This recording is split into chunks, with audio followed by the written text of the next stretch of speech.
Michelle. I'm Caramel. How are you? I'm doing well. How about you? It could be better. It looked like it. On your face looks like it could be better today. That's not very nice to say, but I'll accept it because you're right. Here's the thing, and I think every business owner goes through this at some time or not. Um, the numbers are sometimes sobering. So you got some numbers today. Like your financials, right? Because a business is really as good as its financials, and I think when you're thinking about how No, you're I running. disagree. A business can be better than their financials. So tell me what you mean by that. Like, you're a great business, but you might not be making any money. You know what I mean? Like, you do excellent trips, you are ease, comfort, and style. Everything is wonderful. But if you ain't making no money, then and you're losing money, that doesn't mean you're not a great business.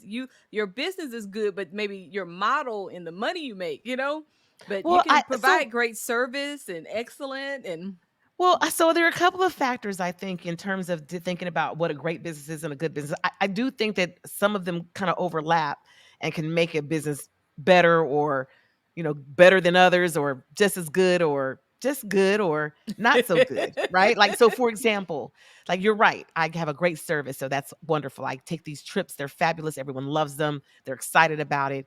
But in order to meet the demand that my customer asks for, the value requires to be a little bit more expensive than others.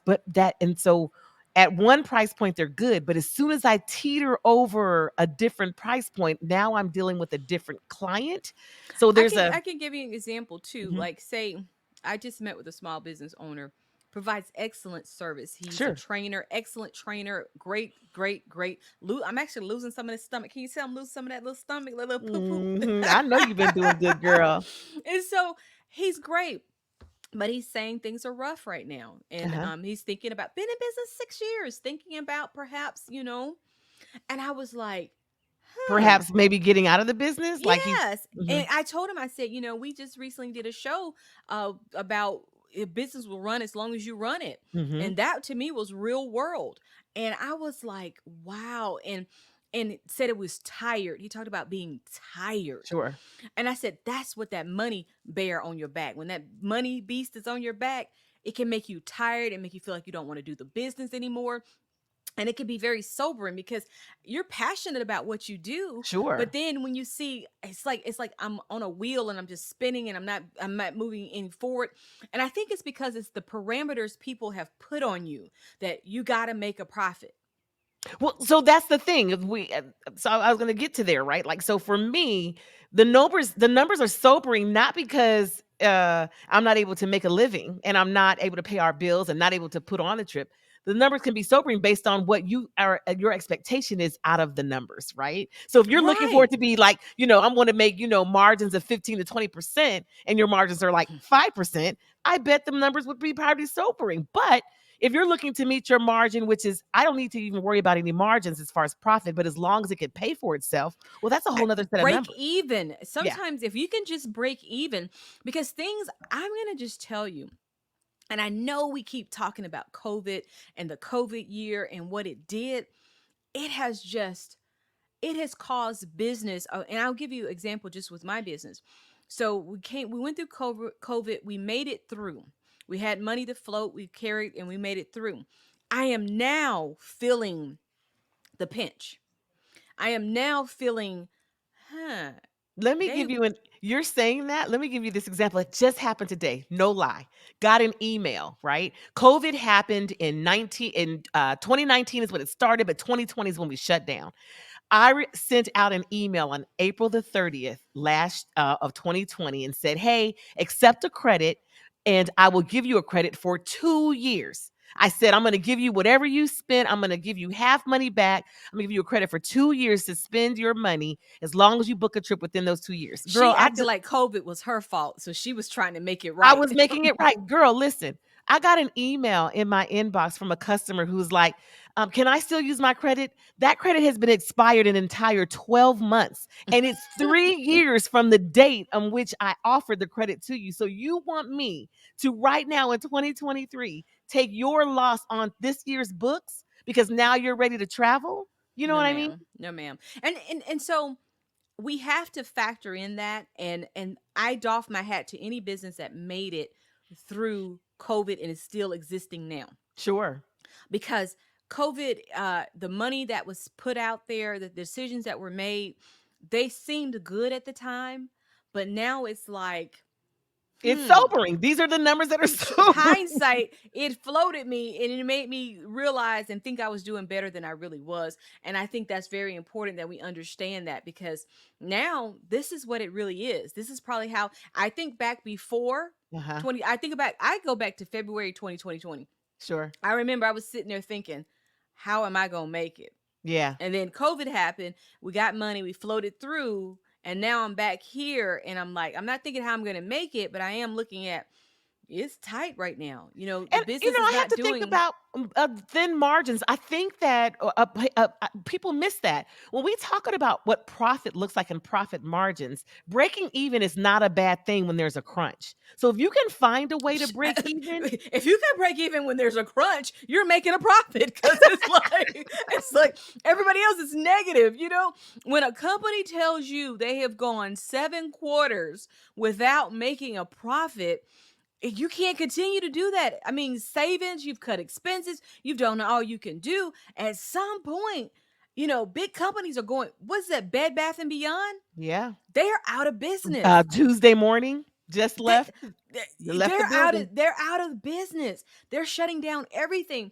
Yeah. And we've seen it before. We've seen it before. But retail is a beast now. It Well, is a so beast. when we talk about sobering numbers, what are we talking about? So let me give you an example. So we are in the growth stage. We talked about this a couple of shows ago. We were talking about growth and scaling and what the difference is. When you go from, operating expenses is just operating expenses and not payroll involved in that, you're pretty good. But when you add a payroll, a big expense like payroll can be, it makes a difference in what that bottom line is going to look like, right?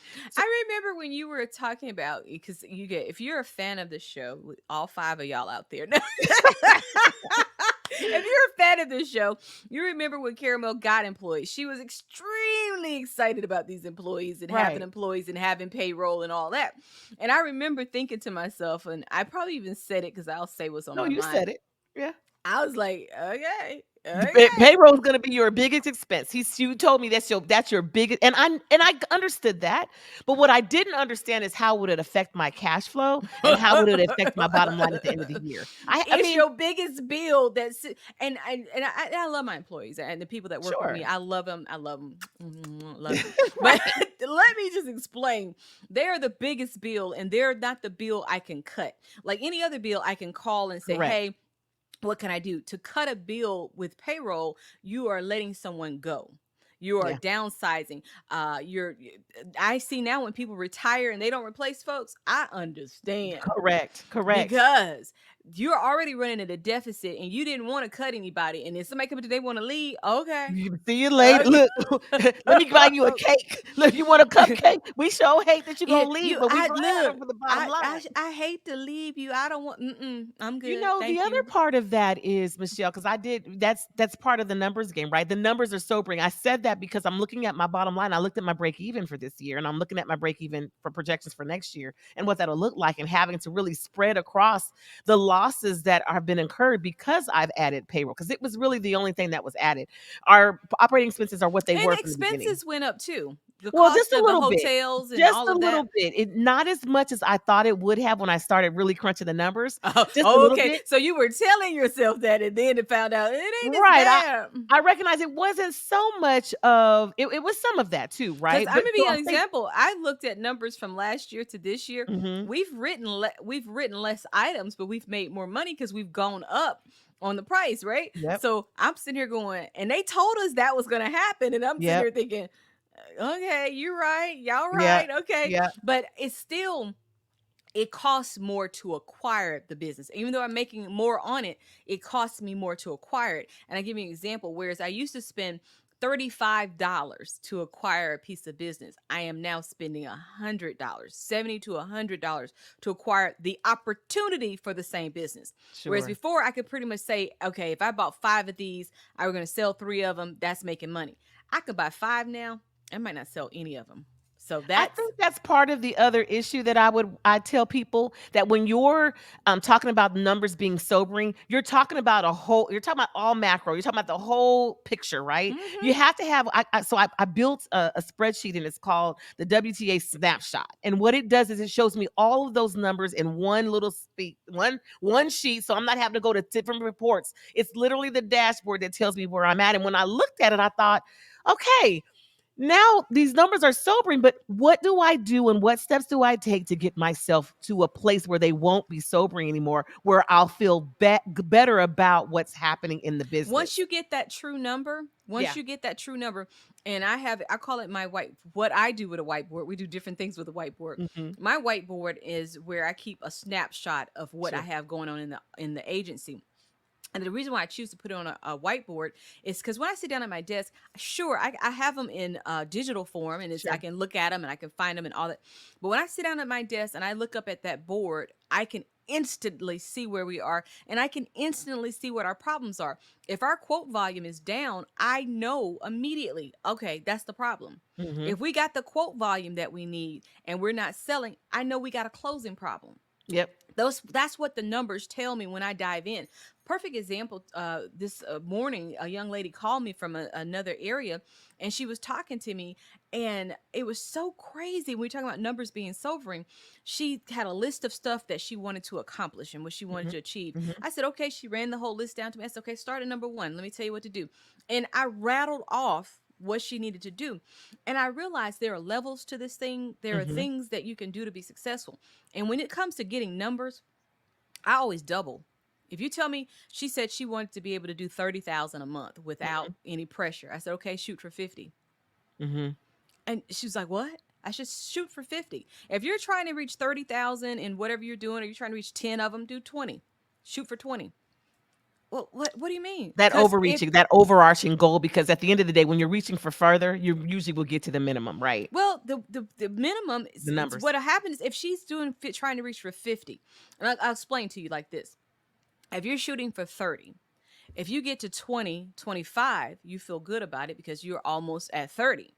If you're shooting for 50, when you get to 20 or 25, you like, I ain't nowhere near. But if you Hmm. get to 40, 45, you feel like, hey, I almost got 50. Well, hell, you well past 30.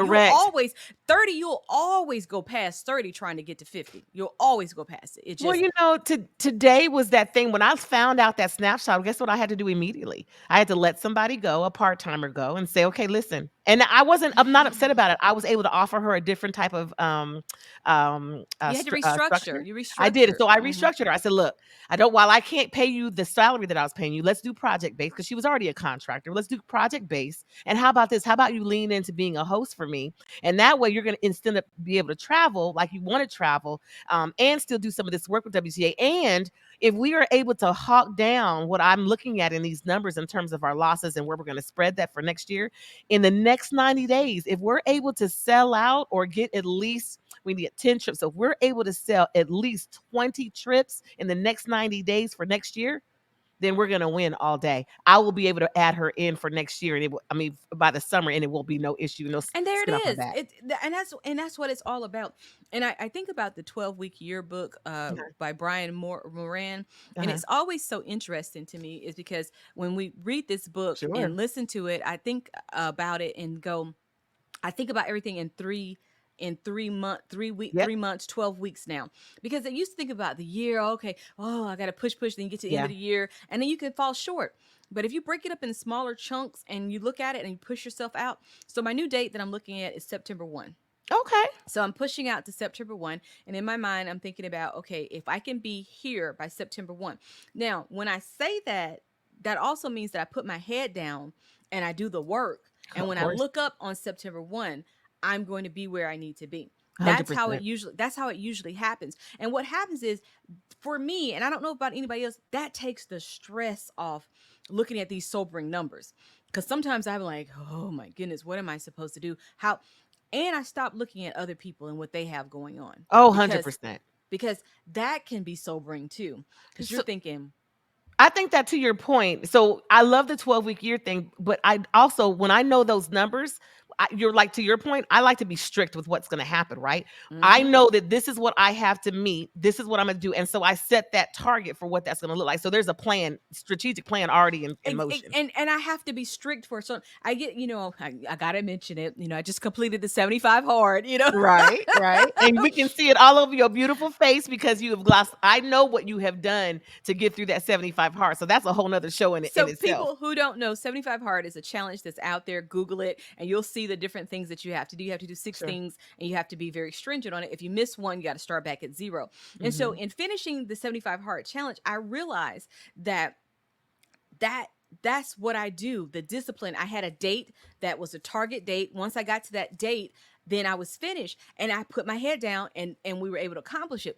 And so I use that method in a lot of things and I suggest that to people so that you can accomplish what you're trying to accomplish. And if you want to center yourself and you're feeling like you're all over the place, that challenge is something that will center you because it gives you something to focus on.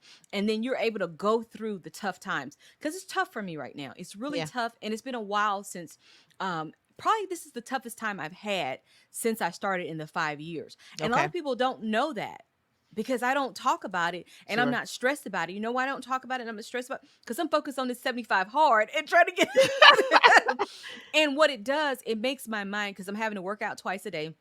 So in my walking, I think through the things that I have going on. It releases that stress and I'm able to solve these problems. Because when that money bear or that money beast gets on your back, Sure. and because I think that's the thing that weigh down, because when you have too many customers, that ain't really a problem. You just Mm-mm. got to hire someone, people train. That's a good problem.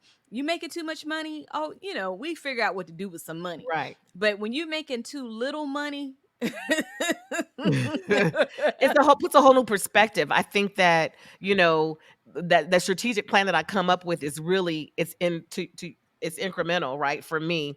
I realize now that my dollar that I get today is not the dollar that I spend until next year. So when you're an accrual based business where a dollar today doesn't mean anything, and then I'm losing so much on the dollar, like people internationally, we talked about this before internationally, where I have $1 US, I'm only getting 69 cents worth of that dollar wherever I'm at in the world. That matters. That 30 cents dang is a big Democrats. deal. Right. That that 31 cents matters in those moments. And so what is Because if really your tough, margin is 15%, you know what I yeah. mean? And so now you're only say you're trying to make 10%, you know what I mean? So 10 cents on the dollar, now you're losing you're not It is, there. but here's the thing, the light at the end of the tunnel is that when you spread all of that over time and you come up with that plan to where, all right, this is what it is, and take your head out of the sand. I think business owner after business owner after business owner keep their head in the sand and worry about just the money coming in, the money going out. There is a time that you have to really go ahead and say, does this make sense? I talked to one of my colleagues, a peer of mine from Toastmasters. Me and her have been talking now for 10 years. Never met each other, but we still talk to each other. I called her the other day and she said she has a friend of hers. He ran a zip lining business up in Colorado, or it was somewhere in Canada or somewhere. No, Jamaica. And Yeah, he because he Canada and Jamaica, they like sorry, my so that bobsledding thing, it just right. Well, he ran a zip lining business, ran it for 9 years, had 3 insurance claims that ripped him up. He shut the business down. Period. The end. She was like, after 9 years, he was like, "Yeah, I'm done." He but didn't sell it. three insurance claims will shut you down because you can't get insurance. And He if you can't said, get insurance, you can't have a business. but you get what I'm saying. Like he there. So we talked about this. Could there have been a way that maybe he could have seen through? Could he have tried to work through? A business only runs as long as you run it. My point in that is, at any given time when you know what the real numbers are and what's in front of you, and you make that ultimate decision and sacrifice and say, I'm done with it, you're just done with it. Or But you move three forward. insurance claims will make you done with it, especially with a zip lining business. But you're saying, but you're laughing, but Michelle, I'm just what I'm saying to that point, to that end is, the numbers may be sobering. I'm sure his numbers were very sobering. There was somebody who could have made him helped him. He could have gotten through. He just decided it wasn't worth it. And I think that every business owner comes at some point. That's the stopping point. That was his Tom Hanks his Forrest Gump moment where he stopped. It was He like did. these because I would say, and just taking that particular example and just digging a little bit deeper, Yeah. When you have three insurance claims, that means your business processes over time have changed to the point something's different is happening, that all of a sudden people are getting hurt, whereas I've Sure. been in business 9 years. So that may be the people that you're hiring, you're training, it's Sure. not the same kind of people. Whatever that looks So like, right. that business now has to stop, and that's crucial about that. When numbers get sobering, can I do more with less? Yep. Like we always talk about scaling and growing, but can I do more with less? Meaning, if say I scale back my team and I have two salespeople, whereas I at one time I've had as many as 6 or 8 Mhm. salespeople. Oh my goodness, that sounded great and wonderful, but I'm producing per LSP the same as when I had the big you and Bingo. People that miss that. I mm-hmm. had a goal of 36 trips per year. When I did the math and looked at the projections, I really am better at 20 to 24 trips per year, because if I add an extra 12 trips, all I'm doing is adding more work and my bottom line stays the same. So why add Exactly. that work? So Yes. at what's the tipping point for where I'm making money and I'm Sure. just doing the thing? Because see, once you add eight salespeople, now I've got, because I provide health insurance, so that's a Yep. cost that I'm incurring. I provide benefits. I provide all of this, the training, the work, the Yep. management, the stress that comes with it. Yeah. Whereas now we got two, I can pour into those people and they can do great. And now it's a lot less stress on me. So So now we're talking about, is this really sobering now? So like having this conversation made me just feel because so you much. sober up doesn't mean it's bad. Well, no, that's what I'm saying. Like when I'm thinking about it now, as we're having this conversation, literally, this is the ebb and flow of what the business will look like and whatever your model is. But it really works across all the board, right? When we're talking about business in terms of finances and all of that. And You we it's so funny, how CEO Chronicles came about. We talk like this all the time. And it's so funny to have to it's almost like we repeat conversations just for the purpose of the show, because we talk about this kind of stuff. We wake up in the morning talking about business and the sobering numbers and all of that. And it's the it's well, it's amazing to me how we ebb and flow through the same situations too, as business owners. yeah. Totally different types of business. And when I was talking to the gentleman earlier about his business, Mhm. the look he had on his face, I understood what he was talking about. Yeah. When he said, I'm tired, that's all he said, but I understood what type of tired he was. It Sure. wasn't a tired from working tired, it was a tired like, how long do I have to go through this? How long do I have to keep repeating this cycle before something comes up? Like every day I Sure. go in here, how do I make this better? How do Yeah. I get better at this? And I was thinking to myself, I said, I know what that looks like. And I advised him on what I could. And when he left out, he was smiling and he was thinking, we were like, I was like, hey, but I said, now, what are we gonna do first? What are we gonna do second? Let's like what are we gonna implement? Three things. Sure. I showed him the 12-week yearbook. Three things we're gonna implement, put some action items Yep. to it. Because see, we can talk, I can motivate you and make you feel good, but 100%. what are you gonna leave out of here and do? Remember, I What's your tell you all the workload? time, those a coach will tell you, you can do it. It's going to be amazing. But if there are not any kind of tangible action steps to do it, then your coach is not doing anything but patting you up. And I can't stand, I and despise. and so to me, if I'm going to be of any assistance to you, and I hope that when you listen to the show, this is what you get out of the show. We Yeah, leave you with do this, do sure. this, do this, because that's the only way you're going to get better. I 100% believe in knowing your numbers. Oh, You've got to 100%. take time and get your head out of the sand. You are not a pampered princess, and you're not And this a business is prince. not you. This is not the time to be. Oh, look at me! I'm doing all these great things. Because I'm gonna tell you, people have told me over and over again, you may just living the life, doing all this traveling, going all these places. You always, and I'm looking at them like I do the work, baby. I do the work. And I will say, I got caught up for a little bit in having two locations and a bunch of employees. It sounded good. It looked good. It was flashy. And I was making some money. I ain't Uh gonna huh. lie. I Uh huh. was. 2018, 2019, 2020, we was doing the thing. Yeah, But then we wasn't. I'll but say that. but this is what I will say to you. My house didn't change, my car didn't change. So therefore you don't know whether I'm doing the same as I was doing then or what, because I'm not into the flash of it. Yeah, I me What too. I'm into is the Agreed. giving.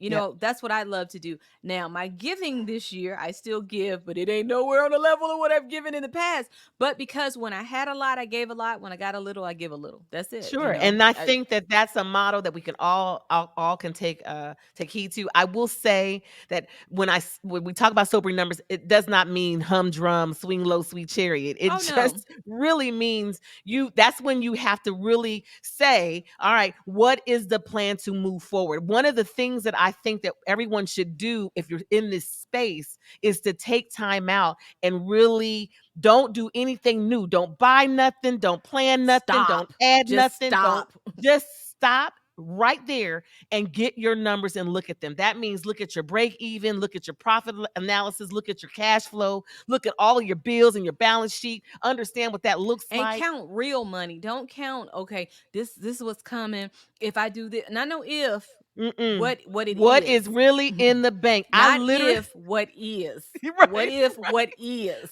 It's so funny. We talked about profit first in that book when we were talking about reading that when we were reading that book, and he had all of these things that he got going on, and I had kind of dipped my toe into figuring out. Yes, I Yeah, dipped my toe into that philosophy, and while I thought he had some great ideas, and I did pull some of those things out, his whole process wasn't really for me. But I was grateful for reading the book, for getting some of those things I could pull out and I think use. some of that could be, I would say that I recommend that book when you start out. Mm, And you start out taking profit out from the beginning. It's mm-hmm. hard once you set up these bad habits to all of a sudden. It's like Dave Ramsey. It's like Dave Ramsey and getting involved with him. And he starts telling you, okay, you got these methods, the snowball, and you got this, Sure. but the avalanche method. And then it's like, but I'm broke, Dave. What do you mean? He said, no matter what, get $1,000 savings plan immediately. But I'm broke, Dave. All How right. do I do it? My power finna get cut off. So you mean take the power bill and put it in the bank? Like, what do you mean? Like, so, and that's the thing. I think, when you stop and just and marinate. So what has happened, because I did that hard work, and it's been 60 days, Shell. Like, it's been Mm-hmm. 60 days. I hadn't put Because a we new got the trip. CFO and we met with this Look, person and look, we didn't. I haven't booked what do? I sell trips. I haven't put a new trip out in 60 days. That's unheard of for my business. Mm-hmm. Unheard of for what I'm doing. But if I had done that and kept going and kept giving the company loss after loss and losing, building trips that were losers from the start, then what kind of business owner would I absolutely be? I would continue to be digging this company in a hole, and I don't know if we would have lasted. So it You would required. be like a lot of business owners. And so that's sobering, that you sobered up and said, okay, hey, let me stop, see what is, not what if, what is. And then how do I make a plan to move forward? And you were transparent and honest with your people Yep. and with the people that travel with you. You have had to be honest with them. And that's something that I've had to do. I've had to be honest with people. I cannot afford to bring you on.